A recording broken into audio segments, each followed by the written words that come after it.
결혼 첫날부터 예감은 좋지 않았습니다. 시어머니는 제 손을 잡으며 웃고 있었지만 그 눈빛은 싸늘했습니다. 이 집안 며느리가 됐으니 이제 제대로 보여줘야지. 이 집은 한번 들어오면 쉽게 못 나가는 곳이란다. 농담처럼 웃으셨지만 저는 알 수 있었습니다. 그 말은 절대 농담이 아니었습니다. 그 순간부터 저는 감옥 같은 결혼 생활에 수감된 죄수와 다름없었습니다. 남편은 시댁 2층에 있는 신혼집을 당연하게 여겼고 저는 그저 따라가는 입장이었습니다. 우리 엄마는 사람 잘 보셔. 너처럼 착한 사람이라면 분명 잘 지내실 거야. 저는 바보처럼 믿었습니다. 그러나 그 믿음은 단 며칠 만에 산산이 부서졌습니다. 첫 번째는 냉장고였습니다. 제가 사둔 요구르트와 반찬이 사라지기 시작했습니다. 어느 날은 김치통이 통째로 바뀌어 있었습니다. 이거 바뀐 거 맞죠? 남편에게 물었더니 그는 말했습니다. 엄마가 요리하신 김치가 더 낫잖아. 그거 먹으면 되지. 그 말을 듣고 저는 제 존재가 그저 방 한 칸 새든 여자인가 싶었습니다. 그 다음은 세탁기였습니다. 제 속옷을 세탁기에 넣어두었는데 다음 날 아침 없어졌습니다. 화가 나서 물었습니다. 그러자 시어머니는 고개를 돌린 채 말했습니다. 그런 거 하나하나 신경 쓰지 마. 내 시댁이잖니. 숨기지 않아도 되는 집이야. 숨기지 않아도 되는 집. 저는 더 이상 제 몸 하나도 제 속옷 한 장도 지킬 수 없는 사람이 되어 있었습니다. 결혼한 지 넉 달째 되던 어느 날 시어머니는 아침부터 저를 부엌으로 불렀습니다. 지연아, 이리 와봐. 국물이 이게 뭐니? 너 설마 이걸 끓였다고 내놨어? 그녀는 국자 끝으로 국 표면을 가리키며 입을 비뚤게 찌푸렸습니다. 그 앞엔 시어머니의 친구 셋이 앉아 있었습니다. 얘가 우리 며느리인데 된장국을 이런 식으로 끓이더라고. 요즘 애들은 손맛이 없어. 뭐든 레시피 보고 만들면 다 되는 줄 아나 봐. 그녀는 제 앞에서 친구들에게 웃음거리로 저를 던졌습니다. 저는 아무 말 없이 고개를 숙였습니다. 친구 하나가 말했습니다. 그래도 얼굴은 곱상하게 생겼네. 손이 느려서 그렇지 뭐. 그 말은 칭찬이 아니라 그냥 장식품 같다는 조롱이었습니다. 그날 점심 후 설거지를 하던 중 시어머니는 의도적으로 저를 부엌에 가둬놓다시피 했습니다. 저녁 준비를 할 때 시어머니는 일부러 칼질하던 제 손을 밀치듯 건드렸습니다. 아유, 칼 쥔 자세부터가 불안불안하다. 너 이러다 다친다. 정말 답답하다, 진짜. 그녀는 제 손등을 탁 쳤고 칼이 도마에 쿵 하고 떨어졌습니다. 피는 나지 않았지만 그 순간 저는 모욕감에 눈이 확 뒤집혔습니다. 죄송합니다. 더 잘해볼게요. 그 말이 입 밖으로 나가는 순간 제 자존심도 함께 무너져 내렸습니다. 결혼 후 3개월쯤 지나 저는 시어머니와 정면으로 부딪히게 되었습니다. 제가 구운 계란말이를 식탁에 올려놓았을 때였습니다. 시어머니는 한 입 먹더니 바로 뱉었습니다. 이딴 걸 음식을 한다고 내놓은 거야? 전 여자애는 이런 건 절대 안 했어. 깔끔하고 야무지게 딱딱했지. 저는 얼어붙었습니다. 전 여자애라는 말이 제 머릿속을 관통했습니다. 그날 밤 남편에게 따졌습니다. 전 여자애가 누구야? 왜 어머님이 그런 말을 해? 남편은 깊은 한숨을 쉬며 말했습니다. 그냥 엄마가 좀 미련이 있으신 거야. 걔가 몸이 아프다더라. 연락이 닿았나 봐. 전 여자친구, 몸이 아파서? 그 순간 오싹한 상상이 머리를 스쳤습니다. 설마, 일주일 후 그 상상은 현실이 되었습니다. 그 여자가 우리 집에 들어왔습니다. 시어머니는 떡하니 말했습니다. 정은이가 아파서 당분간 지내기로 했다. 방 하나 쓰는 게 뭐 대수니. 가족끼리 좀 도와야지. 정은이, 남편의 전 여자친구 이름입니다. 그 이름은 제 악몽이었습니다. 그 여자는 웃으며 인사했습니다. 안녕하세요, 언니. 언니, 웃기지 마십시오. 당신은 제 남편과 함께 있었던 여자고 이 집에 들어올 자격이 없는 사람입니다. 시어머니는 정은이에게 과일을 깎아주며 말했습니다. 넌 참 똑 부러졌지. 우리 아들이 내 말은 곧잘 들었어. 내가 며느리였으면 얼마나 좋았을까, 그치? 그 말은 제 가슴에 칼을 꽂았습니다. 정은이는 웃으며 대답했습니다. 에이, 저 같은 건 며느리 감도 아니죠. 그러면서도 그 여자는 남편의 옷을 개고 식탁에 먼저 앉았습니다. 제 자리를 침범하고 있었습니다. 남편은 입을 닫았습니다. 그는 한 번도 저를 지키지 않았습니다. 제가 방 안에서 울고 있을 때도 그는 거실에서 정은이와 드라마를 보고 있었습니다. 그날 밤 저는 옷을 입고 방을 나가려다가 거울 속 제 모습을 보고 멈췄습니다. 눈이 퀭하고 얼굴은 창백하고 웃음기는 사라졌고 입술은 새하였습니다. 나는 지금 며느리가 아니라 이 집의 그림자였습니다. 그리고 그 그림자 위에 정은이가 웃으며 걸어 다녔습니다. 그녀는 웃는 얼굴로 저를 불렀습니다. 언니, 이 반찬 레시피 좀 알려주세요. 진짜 맛있어요. 말투는 공손했고 눈은 절대 웃고 있지 않았습니다. 그녀는 제 음식에 숟가락을 대며 남편을 바라봤습니다. 오빠는 예전처럼 김치찌개 좋아하세요? 제가 만든 거 기억나시죠? 남편은 어색하게 웃었습니다. 응, 뭐 잘했지, 내가. 그 대답이 제 속을 갈기갈기 찢었습니다. 시어머니는 악의 그 자체였습니다. 표정 하나 변하지 않은 채 제 눈앞에서 정은이 편을 들었습니다. 정은이는 살림도 잘하고 말도 예쁘게 해. 내가 좀 배워야지, 지연아. 심지어 제가 주방에서 물을 쏟았을 때는 큰 소리로 외쳤습니다. 아유, 조심 좀 하지. 정은이한테 다 튀었잖아. 몸도 안 좋은 애한테 무슨 짓이니? 물은 발끝에 몇 방울 튄 정도였습니다. 정은이는 괜찮다며 웃었지만 그 표정은 승자의 여유처럼 보였습니다. 그리고 그 밤 남편이 거실 소파에 누워 있고 정은이가 다가갔습니다. 그 장면을 나는 2층 난간에서 내려다보고 있었습니다. 정은이는 담요를 들고 와 남편의 다리를 덮어주며 말했습니다. 옛날에 감기 자주 걸리셨잖아요. 저는 그런 거 아직도 다 기억나네요. 남편은 눈을 감고 말했습니다. 그러게, 너는 참 별일도 기억하지. 정은이가 그 순간 그의 손을 살짝 쥐었습니다. 딱 3초? 하지만 저는 정확히 보았습니다. 그 짧은 접촉 속에 담긴 수많은 감정과 의도. 그 순간 제 심장은 터질 듯 뛰었고 손끝은 차갑게 얼어붙었습니다. 그 다음 날 아침, 정은이는 새로 산 잠옷을 입고 거실에 있었습니다. 그 잠옷은 제가 몇 달 전 남편에게 보여줬던 그 브랜드였습니다. 사고 싶다 했던, 하지만 비싸서 미뤘던 그 디자인. 이거 예쁘죠? 어머님이 사주셨어요. 시어머니는 커피를 마시며 말했습니다. 내가 입으니까 확실히 고급스럽다. 지연인 저런 색 입으면 좀 죽어 보이지. 제 존재는 철저히 깎였고 그녀의 존재는 이 집에서 점점 자리를 키웠습니다. 남편은 아무 말도 하지 않았습니다. 아무것도 보지 못한 사람처럼, 아무것도 들리지 않는 사람처럼. 하지만 저는 압니다. 그도 느끼고 있었습니다. 정은이의 시선, 손끝, 숨결. 그 모든 게 그를 흔들고 있다는 걸.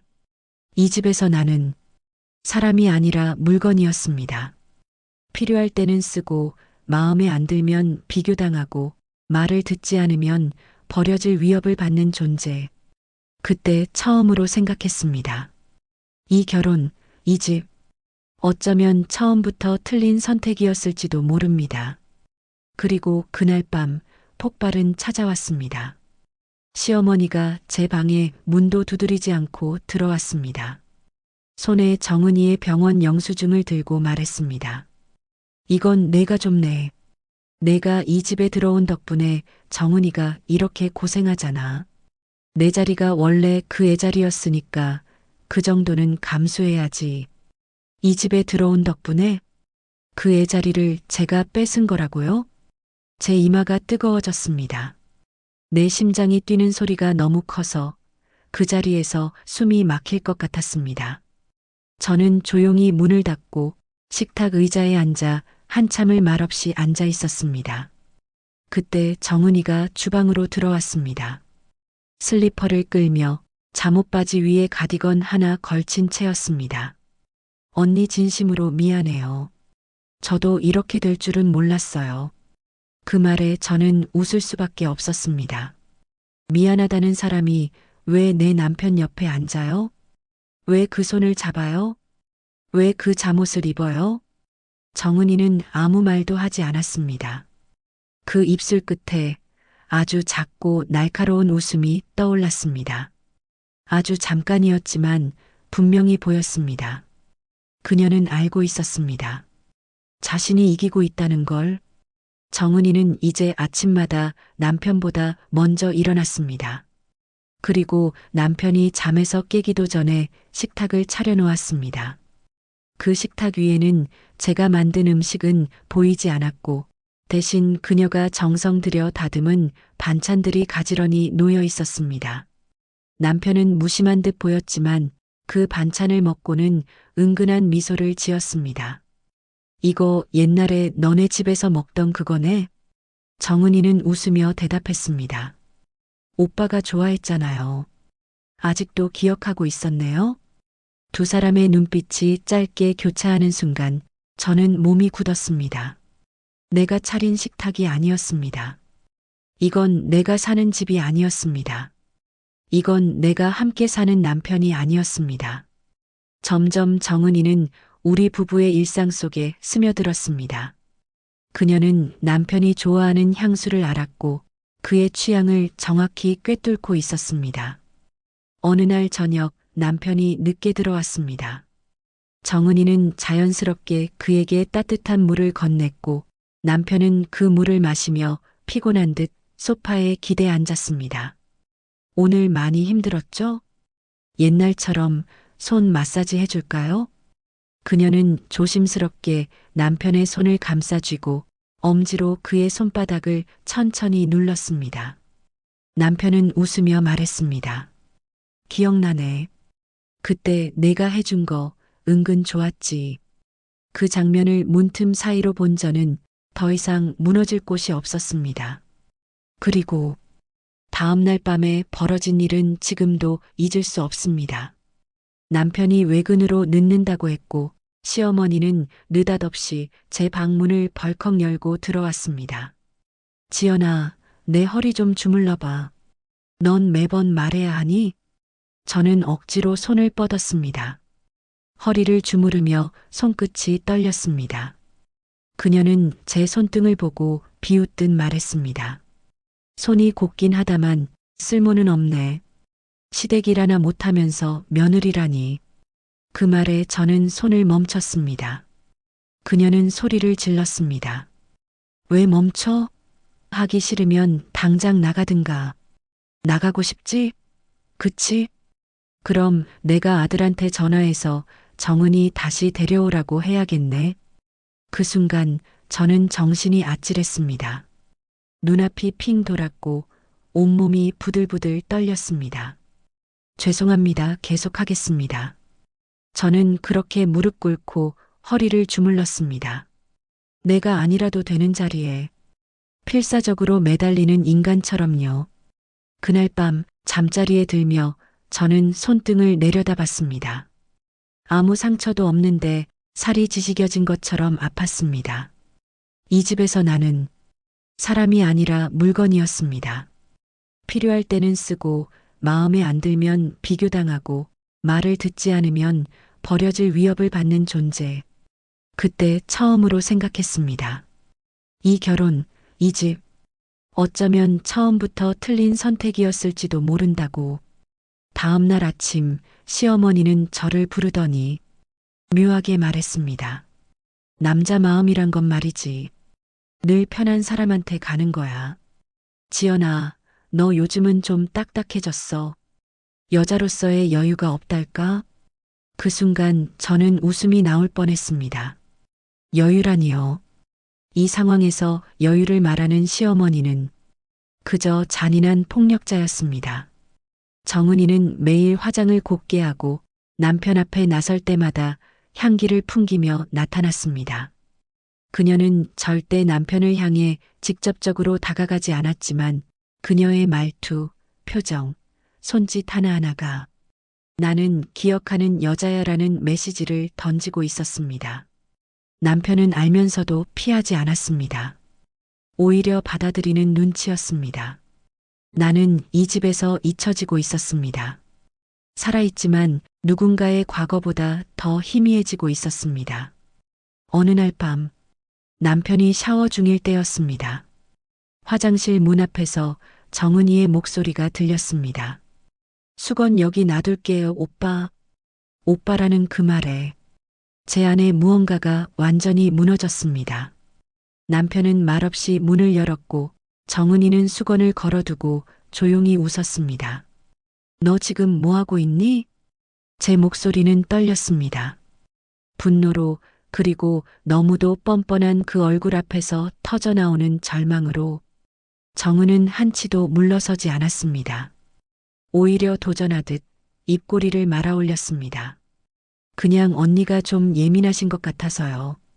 저는 그저 오빠랑 어머님이 편하시길 바랐던 건데 자꾸 언니가 저를 경계하니까 숨이 막혀요.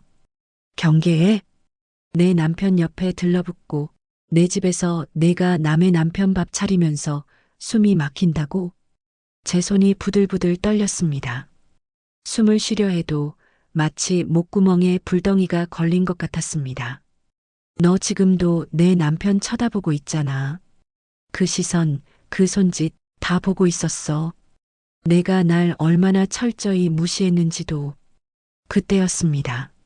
남편이 제 팔을 붙잡으며 조용히 말했습니다. 지연아, 이제 그만해.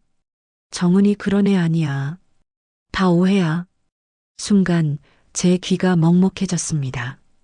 가만히 말없이 제 편을 들어주기는커녕 그 여자를 두둔하는 그 순간 저는 남편의 얼굴을 바라봤습니다. 그 눈엔 피로함과 무기력함 그리고 아주 희미하게 정은에 대한 연민이 담겨 있었습니다. 그 눈빛은 한때 제게 주던 것과 정확히 같은 것이었습니다. 오해? 지금까지 내가 다 오해였다고? 내가 부엌에서 숨죽이던 것도 잠든 내 옆에서 눈물 삼키던 것도 다 내가 예민해서 그런 거라고 말하고 싶은 거야? 남편은 말이 없었습니다. 대신 시선을 돌려 정은을 바라봤습니다. 그 순간이었습니다. 모든 게 꺼져내렸습니다. 제 마음속에 남아있던 조금의 기대, 조금의 바람, 혹시라도 날 이해해 줄까라는 바보 같은 희망까지도. 정은은 눈물을 흘리는 척하며 말했습니다. 오빠, 저 이제 나갈게요. 이런 분위기에서 있는 건 저도 불편해요. 괜히 오해받을 일하고 싶지 않아요. 남편은 서둘러 그녀를 붙잡았습니다. 아니야, 정은아. 그냥 내가 정리할게. 내가 괜히 신경 쓰지 마. 그 말을 들은 순간 가슴이 터질 듯 두근거리다. 갑자기 서늘하게 식어내렸습니다. 사람이 죽는다면 이런 식으로 감정이 딱 끊기며 죽는 거겠구나 싶었습니다. 이봐. 제가 불렀습니다. 그녀는 고개를 돌렸습니다. 내가 무너뜨린 건 내 결혼이고 내 자존심이고 내 삶이었어. 근데 이제 알아. 너 같은 애한테 무너지는 인생은 애초에 함께할 자격 없는 인간들한테 달린 삶이었던 거야. 그리고 남편을 바라봤습니다. 당신도 고마워. 이렇게까지 더럽게 내 기대를 완전히 밟아줘서. 저는 웃었습니다. 비참한 그 순간 저는 분명히 웃고 있었습니다. 왜냐하면 그제야 진짜 끝이 보였기 때문입니다. 그녀의 눈동자는 나를 자극하기 위해 만들어진 칼날 같았습니다. 그날 밤 저는 잠을 이루지 못했습니다. 남편 옆에 누워 있었지만 그의 등은 차가웠고 우리는 숨소리마저 맞지 않았습니다. 며칠 후 저는 드디어 입을 열었습니다. 정은이와 단둘이 주방에 있을 때였습니다. 이제 떠나줘요. 당신이 있는 동안 나는 아내가 아닙니다. 정은이는 잠시 멈칫하더니 천천히 고개를 숙이며 말했습니다. 지연 언니, 저도 떠날 거예요. 하지만 오빠가 먼저 저를 붙잡지만 않는다면요. 그 말은 너무도 치명적이었습니다. 남편이 그녀를 붙잡고 있다는 그녀 스스로의 승리 선언이었습니다. 그리고 그날 저는 시어머니의 진짜 얼굴을 보았습니다. 아침에 늦잠을 자고 일어났을 때 부엌에서는 낯선 대화가 오가고 있었습니다. 문틈 사이로 들려오는 말들이 저를 무너뜨렸습니다. 지연이는 사람은 나쁘지 않은데 좀 멍청하달까? 눈치도 없고 분위기도 모르고 난 처음부터 너랑 결혼했으면 좋겠다고 했잖니. 그래도 전 이제 자리 없어요. 오빠는 이미 결혼했잖아요. 결혼이 뭐가 중요하니? 그건 그냥 종이 한 장이야. 여자가 남자 마음만 잡으면 되는 거지. 그 순간 손이 덜덜 떨렸습니다. 잔인했습니다. 그 어떤 막말보다 더 차가운 현실이었습니다. 나는 이 집에서 미움받고 있었던 게 아니었습니다. 아예 처음부터 선택되지 않았던 존재였습니다. 나는 계획에서 벗어난 변수였던 것입니다. 저녁, 남편이 퇴근했습니다. 정은이는 그의 코트를 받아주며 미소 지었습니다. 저는 부엌에 서서 조용히 지켜보고 있었습니다. 여보, 제가 조용히 부르자 남편은 그제야 저를 쳐다봤습니다. 무슨 일 있어? 있지. 많아. 당신은 지금 아내와 전 여자를 같은 공간에 두고 아무렇지도 않아 보여. 그리고 당신 어머니는 날 며느리로 인정한 적 없었어. 남편은 한숨을 내쉬었습니다. 도대체 왜 이렇게 예민하게 구는 거야? 정은이는 아파서 잠깐 있는 거잖아. 그리고 엄마 말 너무 진지하게 듣지 마. 그 순간 제 가슴이 툭 하고 무너졌습니다. 내가 예민한 게 아니라 당신들이 무뎌진 거야. 밤이 되었습니다. 잠이 오지 않았습니다. 화장실에서 울음을 삼키던 그 새벽 저는 조용히 옷을 챙겼습니다. 지갑과 핸드폰, 그리고 결혼 반지를 벗어 손에 쥐었습니다. 문을 열고 나가려던 그때 정은이와 눈이 마주쳤습니다. 그녀는 복도에 서 있었습니다. 그녀의 얼굴엔 안도감 같은 웃음이 떠 있었습니다. 그것은 드디어 자리를 차지할 수 있다는 기대의 미소였습니다. 그 웃음을 본 순간 저는 더 이상 참을 수 없었습니다. 웃지 마. 제가 말했습니다. 웃지 마. 그 미소가 나를 죽였어. 정은이는 당황한 듯 고개를 돌렸지만 저는 그날 밤 조용히 그 집을 나왔습니다. 집을 나온 지 이틀째 되는 날, 저는 여관방 창문 앞에 서 있었습니다. 조그만 전기난로와 벌겋게 달아오른 커피포트, 그리고 이불에서 나는 살균제 냄새. 모든 게 낯설고 싸늘했습니다. 남편에게는 아무 말도 남기지 않았습니다.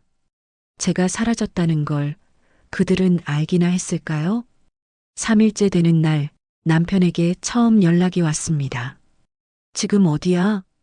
엄마도 걱정하시고 정은이도 말없이 나간 언니 걱정되는데 정은이도?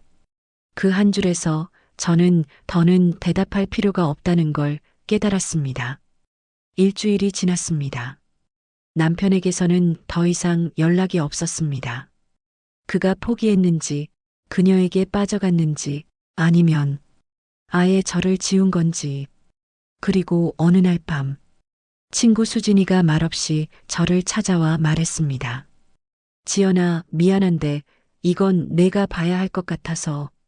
그녀가 내민 핸드폰 속 영상은 시어머니의 집에서 열린 소규모 파티 장면이었습니다. 남편의 회사 동료가 올린 짧은 스토리였습니다. 배경은 익숙했습니다.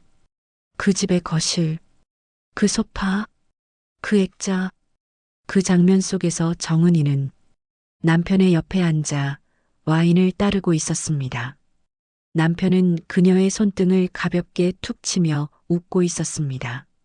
마치 그들이 부부인 것처럼, 마치 제가 존재한 적 없었던 것처럼. 그날 밤 저는 그 집 앞까지 갔습니다. 불이 환히 켜진 창문 너머로 웃음소리가 새어나왔습니다. 정은이의 웃음, 시어머니의 웃음, 남편의 웃음. 그 웃음은 제가 버티던 2년의 시간보다 더 잔인하게 울렸습니다. 제가 문 앞에 서 있는 것을 시어머니가 창밖으로 보았습니다. 그녀는 창문을 닫았습니다. 커튼을 내렸습니다.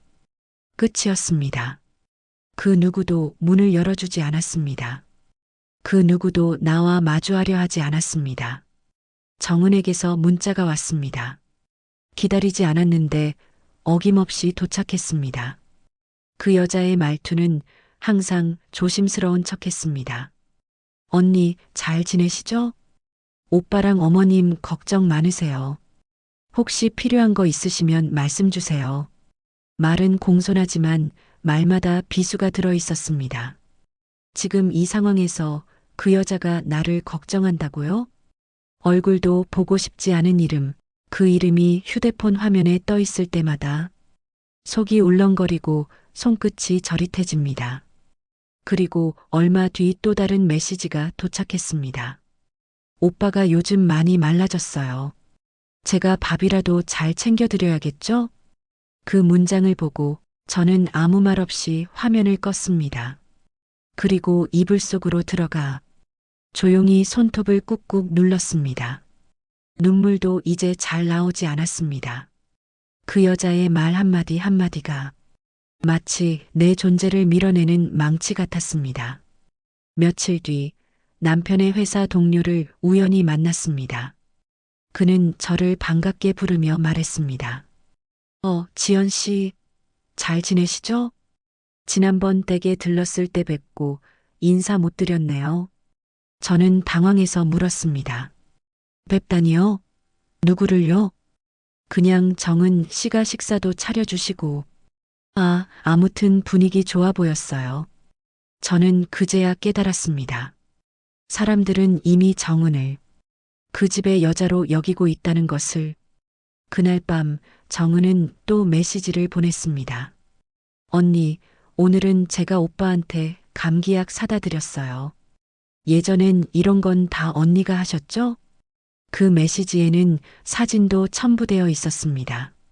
남편이 거실 소파에 앉아 있고 그 옆에는 따뜻한 조명이 켜져 있었으며 정은의 손에 들린 커피잔이 찍혀 있었습니다.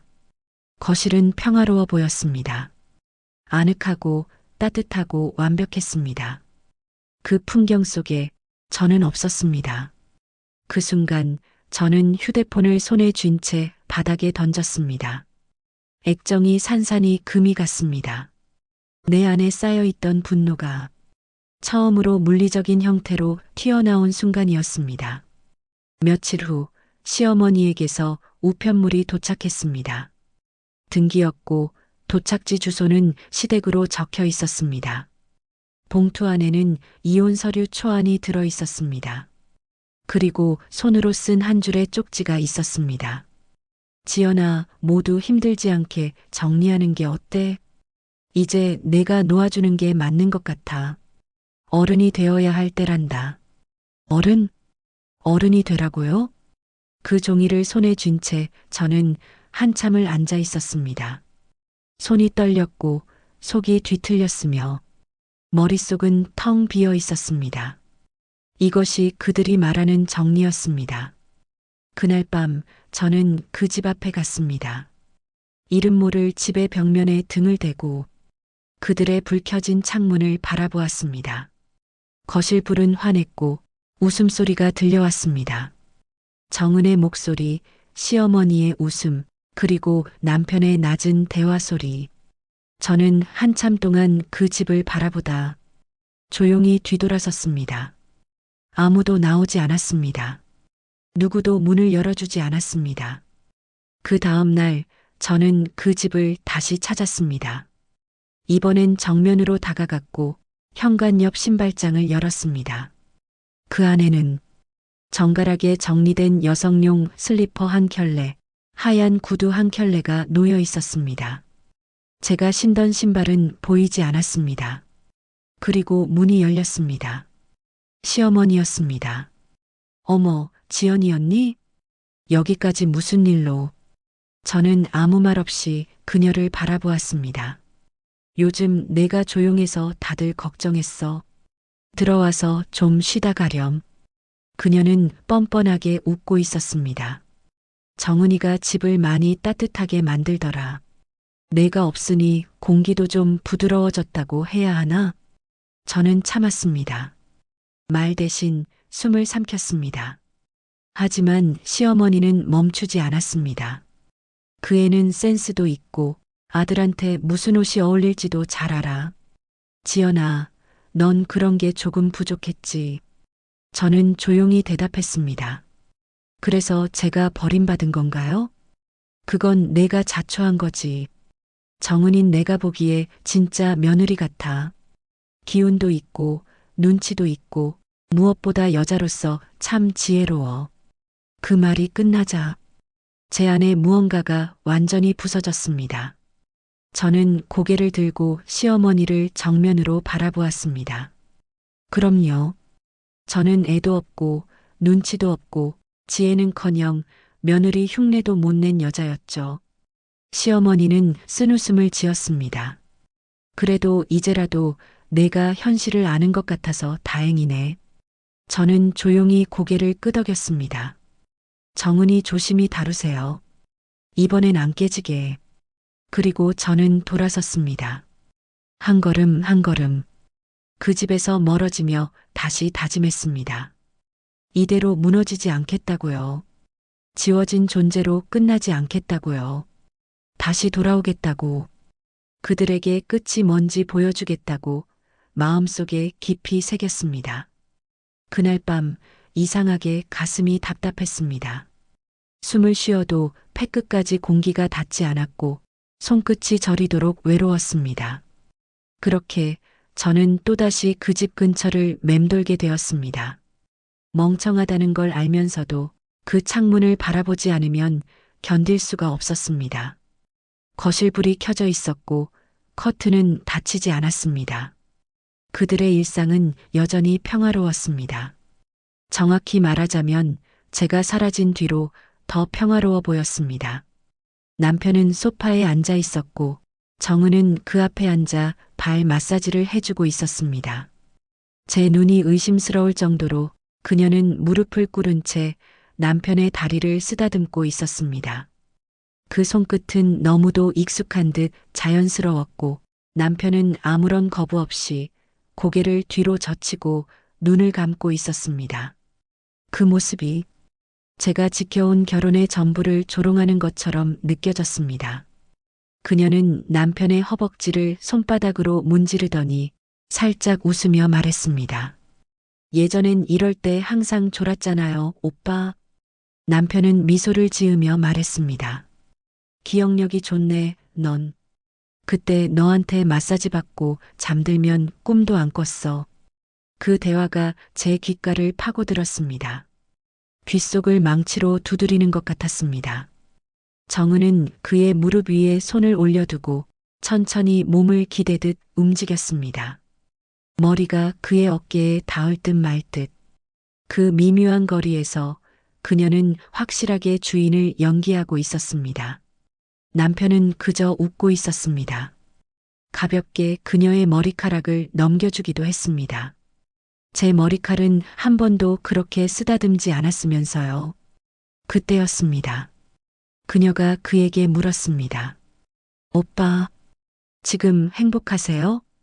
남편은 잠시 말이 없었습니다. 그러다 고개를 돌려 그녀를 바라보며 조용히 말했습니다. 행복. 지금이 편하긴 해. 편하다. 그 말은 제 심장을 산산조각 냈습니다. 그에게 결혼이란 사랑이 아니라 불편함이었고, 제가 없는 지금이 편하다면 그녀는 그 자리를 완벽히 대체하고 있는 것이었습니다. 그 순간 정은은 남편의 무릎에 몸을 살짝 기대며 말했습니다. 오빠, 그날 밤 기억나세요? 나 그때 솔직히 못 잊었어요. 그녀는 말끝을 흐렸지만 그 말이 무슨 뜻인지 저는 알아듣고 말았습니다. 그들은 제가 알지 못했던 하룻밤의 기억을 공유하고 있었던 겁니다. 그게 과거든, 혹은 지금의 또 다른 밤이든. 남편은 조용히 눈을 감았습니다. 그리고 그녀의 손을 놓지 않았습니다. 더는 견딜 수 없었습니다.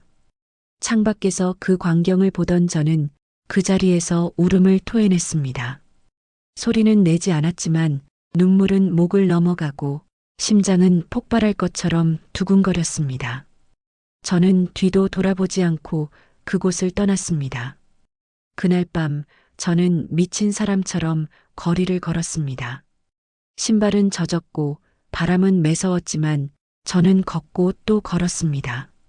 그 집의 공기, 그 사람들의 온기, 그 모든 것이 저를 짓눌렀고 벗어나지 않으면 숨이 막힐 것 같았습니다. 돌아와 방에 처박힌 저는 스스로에게 물었습니다. 이게 사랑의 끝인가요? 아니면 이건 이제 복수의 시작인가요? 그리고 저는 핸드폰을 꺼내 하나씩 지워나가기 시작했습니다. 그들의 사진, 문자, 통화 기록, 그리고 남편의 번호까지. 하지만 한 가지는 남겨두었습니다. 정은의 번호. 그건 지우면 안 된다고 생각했습니다. 그 번호는 내가 다시 살아나는 날 처음으로 걸게 될 번호일지도 모르니까요. 정은의 번호는 지우지 않았습니다. 그건 복수를 위한 열쇠 같았습니다. 그 번호를 쳐다보기만 해도 저는 더는 무너지고 싶지 않다는 생각이 강해졌습니다. 그날 이후 저는 조용히 움직이기 시작했습니다. 처음 한 일은 정은의 과거를 찾아보는 것이었습니다. 그녀가 대학을 그만둔 시기, 갑자기 연락이 끊겼던 이유, 그리고 남편과 결별했던 진짜 계기. 표면적으로는 아픈 가족사라고 했지만 이상했습니다. 이상하리만치 그녀에겐 과거가 없었습니다. 마치 지워진 사람 같았습니다. 얼마 지나지 않아 과거 남자친구라는 사람에게 연락이 닿았습니다. 그는 잠시 망설이더니 이렇게 말했습니다. 그 여자, 너도 당했구나. 그 짧은 한마디에 모든 조각이 맞춰지기 시작했습니다. 그는 제게 말했습니다. 정은은 항상 불쌍한 여자처럼 행동했지만 사실은 남자의 보호 본능을 자극해 모든 책임과 희생을 남에게 떠넘겼다고. 그리고 항상 다른 여자 앞에서는 연약하고 조용한 척, 남자 앞에서는 아련하고 유혹적인 태도를 유지했다고요. 그 여자의 진짜 얼굴을 처음 들여다본 날 속이 뒤집혔습니다. 토할 것처럼 역겨웠고 어떻게 저 여자한테 무너졌는지 제 자신이 한심했습니다. 그 여자? 그 여자는 처음부터 싹수가 노란 여자였습니다. 대학교 시절 교수한테까지 들이댔다더군요. 성적 필요할 때는 과제 도와드릴게요 하며 늦은 밤 연구실에 드나들었답니다. 그랬다가 들킨 적도 있다더군요. 교수 부인이 찾아와 난리친 걸로 학교에 소문이 파다했다고. 지 몸 하나로 문제를 해결하는데 아주 능한 여자였던 겁니다. 그리고 첫 직장은 더 웃깁니다. 화장품 회사 상담직으로 들어갔는데 상담은 뒷전이고 남자 직원들한테 매일 커피 타주고 퇴근 후엔 단둘이 밥 먹자는 연락 돌리고 결국 팀장 부인한테 딱 걸려서 짐 싸고 나왔다고 했습니다. 근데 더 웃긴 건 그 사건도 자기가 피해자 코스프레 했다는 거죠. 상사가 자기한테 관심을 가져서 너무 무서웠다. 남자들이 자꾸 따라붙는다. 자기는 항상 가만히 있었을 뿐인데 그게 정은이의 생존 방식이었습니다. 순진한 척, 약한 척, 도와달라는 눈빛. 그러면 바보 같은 남자들은 다 넘어갔습니다. 그녀가 제 남편에게도 그랬겠지요. 처음엔 조용하고 얌전한 척. 지연 언니가 저 싫어하시는 것 같아요. 저는 그런 뜻 아니었는데 어머님이 자꾸 저를 불러서 거짓말이었습니다. 모든 게 계산된 역겨운 연극이었습니다. 그녀는 이미 여러 남자를 울렸고 상대방의 아내들, 애인들, 약혼자들 사이를 슬금슬금 기어들어가 한자리를 꿰찼던 여자였습니다. 그게 정은이의 방식이었습니다. 앞에서는 눈물 짓고 뒤에서는 남자 무릎 위에 앉는 여자. 그런 여자가 지금 제 남편 옆에서 밥을 차리고 제 담요를 덮고 제자리에 앉아 웃고 있습니다. 그 이야기를 들으며 저는 정은이 남편 옆에서 어떻게 웃고 어떻게 손을 잡고 어떻게 몸을 기대던 장면들을 다시 떠올렸습니다. 모든 게 연기였습니다. 계획이었고 습관이었습니다. 그리고 시어머니. 그녀는 정은을 아들 옆에 둘 수 있는 유일한 여자라고 생각했습니다. 그건 진심이 아니었습니다. 그녀가 원한 건 복종이었습니다. 저는 우연히 들은 녹음 파일 하나를 꺼내 다시 들었습니다. 예전에 시어머니가 부엌에서 이모님과 나눈 대화였습니다. 지연이는 어딘가 답답해. 말기도 잘 못 알아듣고 애도 없고 우리 집에 도움이 안 돼. 정은이? 걘 알아서 척척하잖아. 말 한마디면 움직이잖아. 그녀에게 며느리는 사람이 아니라 부품이었습니다. 그 모든 걸 안 저는 드디어 움직이기로 했습니다. 슬프게 울고만 있는 며느리는 이제 끝이었습니다. 그날 저는 아무런 예고도 없이 그 집을 찾아갔습니다. 마침 거실에 정은과 남편 그리고 시어머니가 모여 있었습니다. 제가 문을 열자 정은은 일어나 저를 반기려는 척하며 다가왔습니다. 언니 어떡해? 앉아. 지금부터는 내가 말할 차례니까. 정은은 입꼬리를 내리며 얌전하게 고개를 숙였습니다. 하지만 저는 그 얼굴의 가식적인 눈빛을 더는 참을 수 없었습니다. 저는 가방에서 봉투를 꺼내 테이블 위에 툭 던졌습니다. 여기 있어. 내가 그동안 발라놓은 화장 위에 진짜 얼굴이 뭐였는지 적나라하게 적힌 증거들. 남편이 봉투를 집어들었습니다.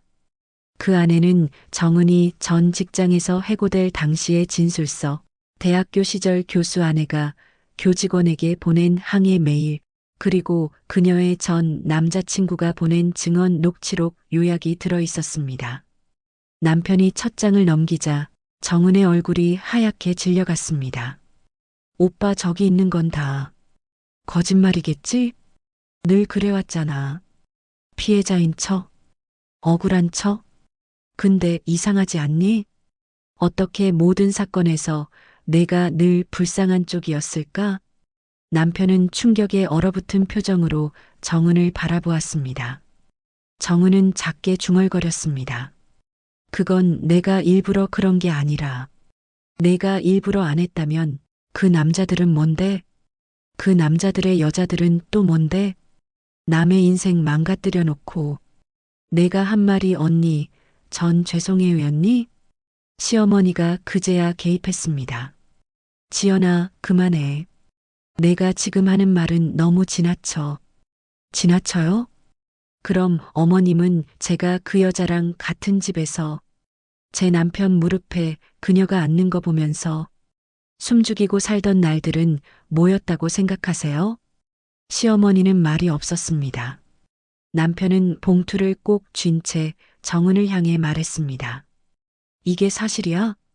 정은은 눈을 굴리더니 갑자기 손으로 눈물을 닦기 시작했습니다.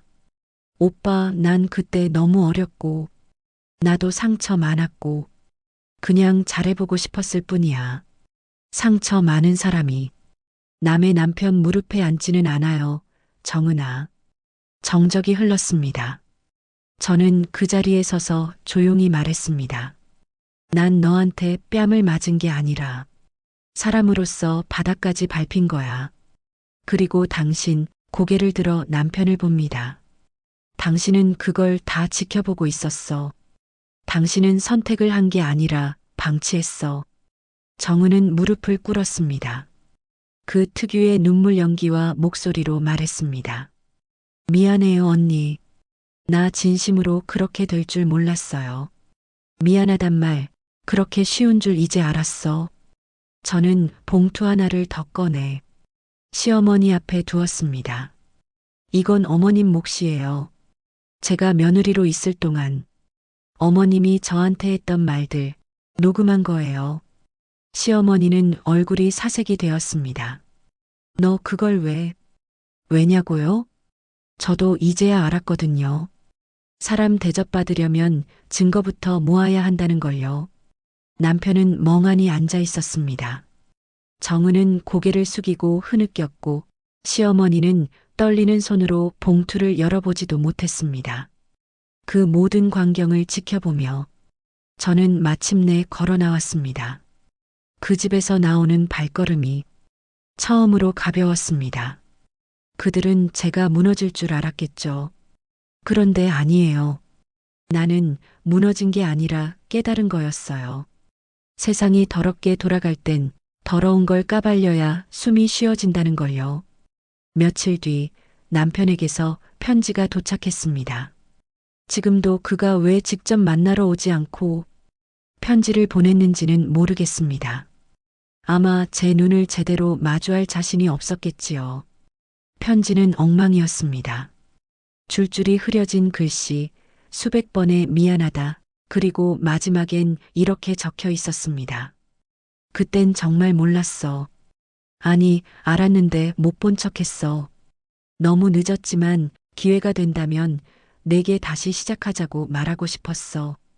저는 그 편지를 읽고 아무 반응도 하지 않았습니다. 감정이 식으면 그 어떤 미안함도 의미를 잃습니다. 그로부터 며칠 뒤엔 시어머니가 제 직장 앞으로 찾아왔습니다. 회사 앞 벤치에 쪼그려 앉아 있는 모습을 보았을 때 한때 그토록 크고 무서워 보였던 존재가 이토록 작아 보일 수 있구나 싶었습니다. 저를 보자 그녀는 벌떡 일어나 말했습니다. 지연아, 내가 너무 큰 죄를 지었어. 정은이 그 애 내가 잘못 봤다. 다 내 욕심이었어. 그냥 아들만 지키면 된다고 생각했는데 내가 너를 사람으로 안 본 거야. 그녀는 사람들 보는 앞에서 무릎을 꿇었습니다. 합의해줘. 더는 싸우고 싶지 않아. 벌 받을 만큼 받았다. 병원도 다녀왔어. 이 나이에 명예도 무너졌고 친구들도 끊겼어. 그 말을 듣는데 분노도 연민도 들지 않았습니다. 그저 허무했습니다. 저는 차갑게 말했습니다. 어머님, 벌은 아직 시작도 안 했습니다. 제가 겪은 수치와 멸시는 당신의 명예보다 훨씬 오래 갑니다. 결국 그들은 법원에 정식으로 재산 일부 분할과 공개 사과문 제출을 조건으로 합의 요청서를 보냈습니다. 변호사는 조심스럽게 말했습니다. 이 정도면 최대치로 받아낸 겁니다. 선택은 지연 씨 몫입니다. 저는 고개를 끄덕이며 말했습니다. 돈으로는 모욕이 치유되지 않습니다. 하지만 그들의 몰락을 지켜보는 건 확실히 해방감을 줍니다. 정은은 떠났습니다. 아무 말도 없이, 아무 흔적도 없이. 그로부터 한 달 후 우연히 지인을 통해 그의 소식을 들었습니다. 그는 회사에서 정직 처분을 받았다고 했습니다. 사내에서 정은과의 관계가 퍼졌고 상사들 사이에선 가정사조차 정리 못하는 사람이라는 이미지로 신뢰를 완전히 잃었다고 했습니다. 한때 팀장을 바라보던 사람이 지금은 낙인 찍힌 사내로 불리고 있다 했습니다. 정은이 떠난 이후 그는 사람처럼 살지 못했다고 했습니다. 그 후로 그는 완전히 조용해졌습니다. SNS 계정은 사라졌고 공식적인 직장도 없으며 어디 사는지도 아는 이가 없다고 했습니다. 한때 남편, 가장, 사람이었던 존재는 이제 아무도 불러주지 않는 익명의 그림자로 살아가고 있는 것입니다. 그리고 저는 그의 이름을 이제 부르지 않습니다. 그는 내 과거의 한 페이지일 뿐이며 다시는 돌아보지 않아도 되는 완전히 끝난 문장입니다. 그리고 저는 완전히 새로운 삶을 시작했습니다. 새로 옮긴 동네, 작은 아파트에서부터 시작했지만 그 안에 있는 공간, 물건, 공기 하나하나가 모두 내 것이라는 게 참으로 따뜻했습니다. 아침에 눈을 떠 커튼을 걷고 햇빛이 들어올 때 이제야 진짜 살아있다는 느낌이 들었습니다. 책상 위엔 책 2권과 따뜻한 커피잔, 그리고 제 이름이 새겨진 명함이 놓여 있습니다. 지연 정리 컨설턴트. 이제 남의 인생이 아닌 제 인생을 정리하는 사람이 되었습니다. 나는 지금 더는 누군가의 아내도 아니고 누군가의 며느리도 아니며 누군가의 그림자도 아닙니다. 나는 그냥 나로 살아가는 사람입니다. 그리고 다시는 어떤 집에 가거나 장식품이 되지 않겠습니다. 누구에게도 맞춰지지 않고 내 크기에 맞춘 인생을 살겠습니다. 이 이야기가 마음에 남았다면 구독하시고 다음 이야기도 함께 해주세요.